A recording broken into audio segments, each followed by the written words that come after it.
Good morning. Whew.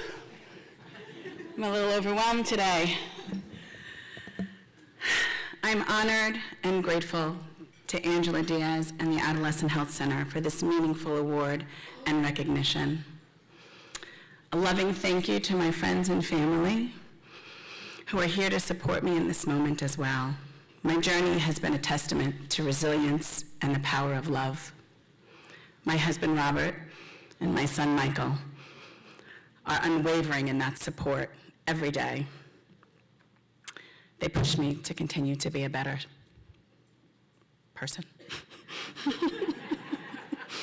or mother, or lover, or worker. Thank you again.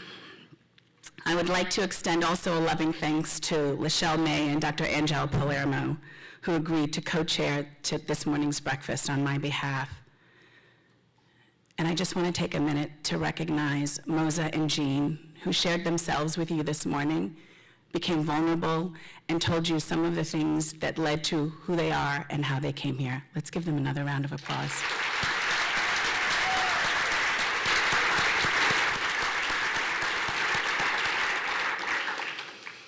As I reflected on my journey, I realized that I had to acknowledge the badass women in my McCoy, Jenkins, Dry, Sainté, and Willis families.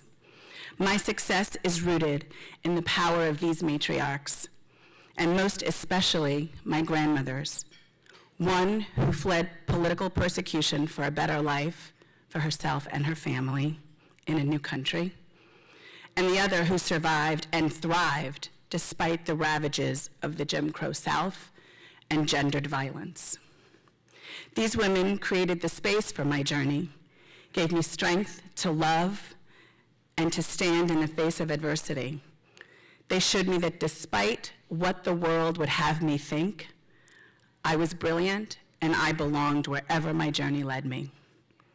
This message is one that I want to drill down on as we think about the space we're in as a nation, a community, and a room full of benefactors.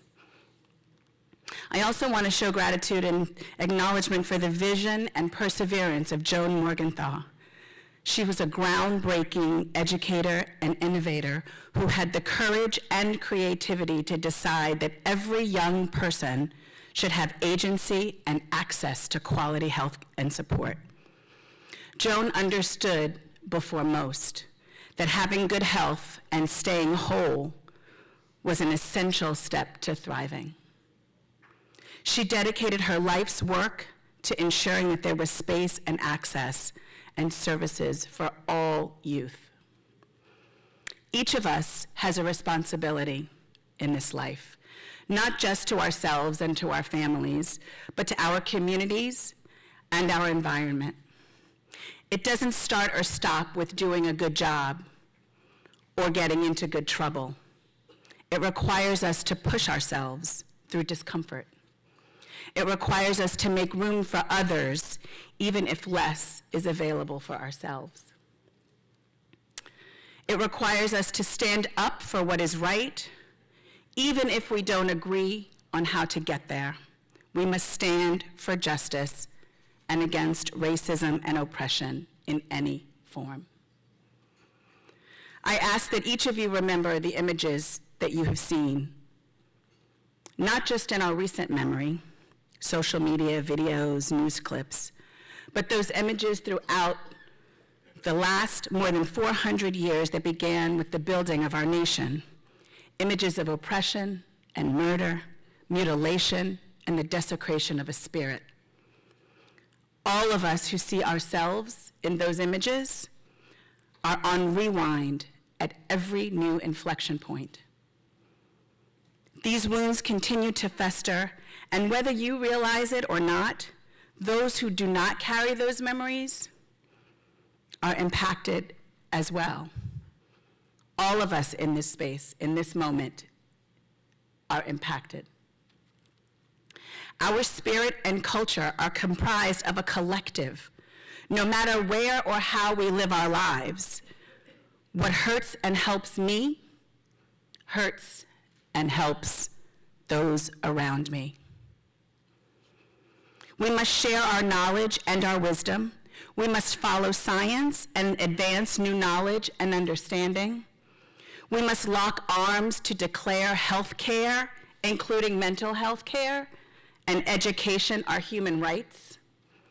And we must take a stand to protect the lives of our children by any means necessary. Plain and simple, we must all participate. We cannot rest until we have disrupted and rebuilt the systems and structures that were created to prevent Black and Indigenous women and immigrants to this nation from thriving. This work does not look one specific way. There are many ways and many routes to take in order to mitigate the culture of white supremacy, to create access for all, and to allow for freedom and justice. Supporting programs like the Adolescent Health Center absolutely is one of them. Voting, being civically engaged and encouraging others to do so is also fundamental.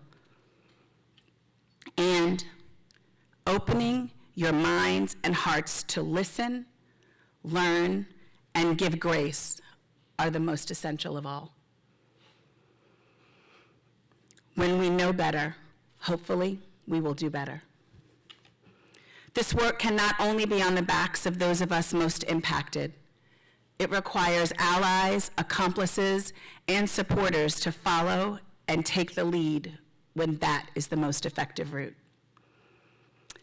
Thank you again for your love and support.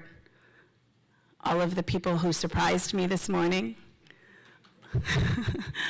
my team, my loved ones, my tribe. Thank you for getting up way too early to share this moment with me.